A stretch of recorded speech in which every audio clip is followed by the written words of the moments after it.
Matthew chapter 2 reminds us of some of the events surrounding the birth of Jesus, and one of those events had to do with the visit of those wise men who decided to come to Jesus. Now, we do not know their number. More than one, they are spoken of as being in the plural, so more than 1, 2, 3, 4, 5. We don't know how many there were, but they came to see Jesus. Notice what we read about this in Matthew chapter 2, verses 1 through 3. Now after Jesus was born in Bethlehem of Judea in the days of Herod the king, behold, wise men from the east came to Jerusalem, saying, Where is he who has been born King of the Jews? For we have seen his star in the east and have come to worship him. When Herod the king heard this, he was troubled, and all Jerusalem with him. Herod was troubled. Now, he was troubled for a very personal reason, because any king besides him would be a threat to his power. He would not allow any rival to his perceived personal greatness. But Herod did not know where this king would be born. So he asked the Jewish chief priests and scribes, and they were able to answer him. They were able to show that the Scriptures clearly pointed to Bethlehem in Judea as being the place where the one to come was to be born. This must be that event. And so Herod sent those wise men on to Bethlehem with instructions to come back to him and tell him where to find this king so he could go and worship him too. Now, he was lying about that. Herod had no interest in worshiping this one who was born. In fact, Herod was going to do everything he could to get rid of that one, to the point of just killing boys in Bethlehem, all under a certain age.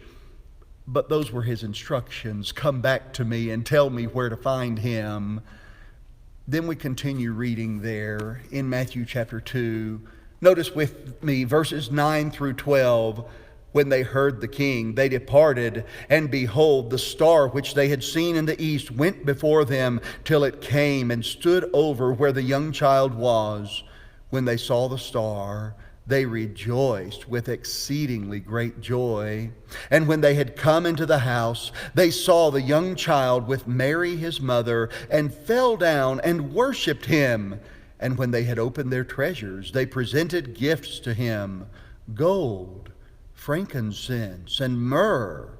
Then, being divinely warned in a dream that they should not return to Herod, they departed for their own country another way. Now, before we go any farther, first, I want us to notice that those wise men were divinely warned not to go back to Herod, because Herod did not want to come and worship Jesus. He would have tried to put Jesus to death.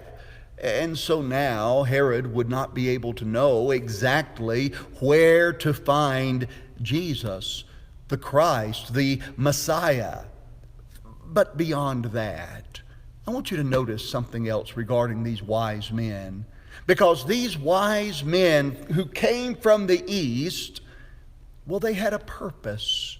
They came to Bethlehem, and by the time that they got to Bethlehem, Joseph and Mary and now with their baby Jesus, they were in a house, and so some time has passed since the birth of Jesus.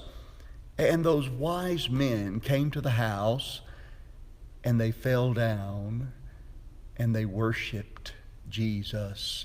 They traveled all that way.